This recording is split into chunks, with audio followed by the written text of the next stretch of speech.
এইরকম ঢেউয়ের মাঝখানে একটা মানুষ মাছ মারতেছে, তো আপনাদেরকে দেখাই, এই দেখতে পাচ্ছেন এখানে মাছ মারতেছে। তো এই মানুষটা কি কি বসিনে মাছ মারতেছে জানি না। তো চলো যাওয়া যাক, সেখান থেকে আমি দেখবো, তো যাই না কিরকম কি মাছটা মারে সেটাই জিগাবো তাদেরকে। তো জানি না কিরকম হবে। তো এই জায়গাটা যদি ভিউটা দেখেন, দেখেন ভাই সাহেব, বাহ, এখান থেকে হাওয়া যাচ্ছে ভাই, কি বলবো, এত সুন্দর হাওয়া। আর এখান থেকে যদি দেখেন পুরাই সমুদ্র, এত বড় বড় ঢেউ, দেখেন কি মাছ মারছে। हेलो भाई, क्या मछली मारता है इधर? क्या मछली पकड़ता है इधर? मछली? हाँ। कौन सा मछली? তো গাইস মানুষটা একটু মাছ মারছে দেখি না। বড় বড় বড় আছে মাছগুলো, এগুলো সাগরের মাছগুলো দেখতে পাচ্ছেন কিরকম। সাগরের মাছগুলো মানে কি অল্প বড় বড় টাইপের হয়। आप किधर से आए? हिंदी मालूम?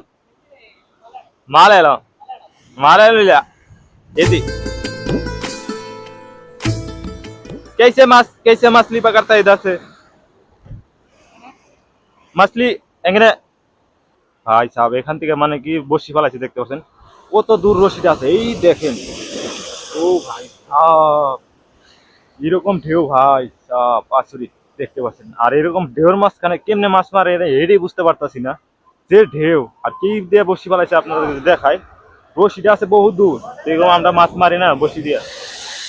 আর এইখানে আছে মানে কি ইসা মাছ, দেখে এই ইসা মাছগুলো লাগিয়ে মানে পুরো দূরে এইখানে ফেঁকিয়ে দেয়, এই দূরে ফেঁকিয়ে দিয়ে তারপর এখানে বসে থাকে।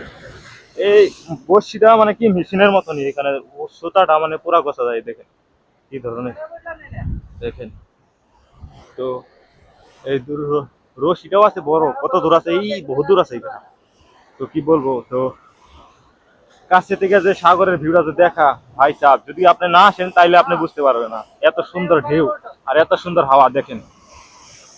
ভাই সাহেব এর আগেও আসছিলাম এখানে, তো সেই ব্লগটা করতে পারি নাই কারণ ব্লগে কিছু মানে প্লাবান ছিল, তারা এমনি ই করে। তো আজকের ব্লগটা দেখেন। তো আমি মাত্র দুইটা তিনটা সাইডে আইছি, তো তিনটা সাইড দিকে আইছি, তো আরো সাইড গুলো বাকি আছে, তো টাইম বেশি নাই। 6টার দিকে এখানে ক্লোজ, মানে যে কোনো মানুষ আছে সবই মানে এখানে বন্ধ, মানে 6টার পরে যে এখানে আর কোনো মানে কি কেউ এই বিচের মধ্যে থাকতে পারবে না।